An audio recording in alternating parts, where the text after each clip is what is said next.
Welcome to Writing Rules for Patterns. Today we're going to learn about how you write an equation for a pattern.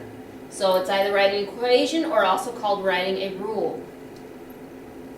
So basically what we follow is we want to write an equation that's going to be an plus b. So first thing, you find the number that's continually added, which of course is going to be your pattern. This is the value of your a, so a equals your pattern.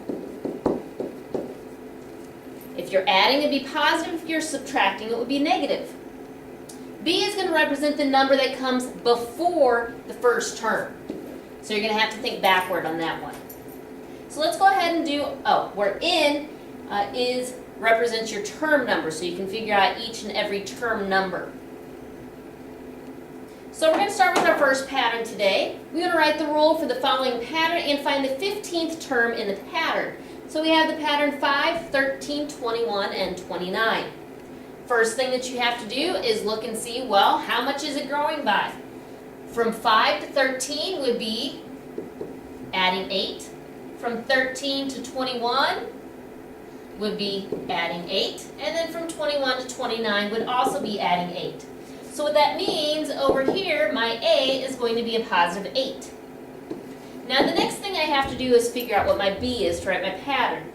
Please remember your b represents the number that came before that first term. So if I started with 5 and want to figure out, well, what number came before it, remember we're going backwards. So instead of adding 8, I would have to subtract an 8. So 5 minus 8 would give me a negative 3, which makes b a negative 3.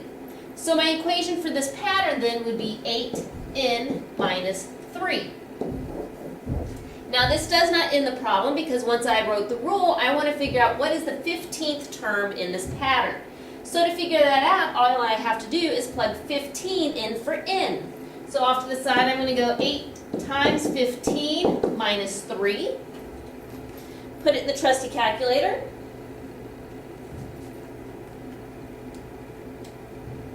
So 8 times 15,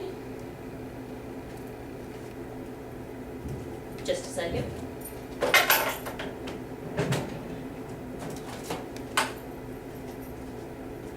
All right, let's try this again. 8 times 15, and then subtract 3, which would be 117. So I know the 15th number in the pattern would be 117.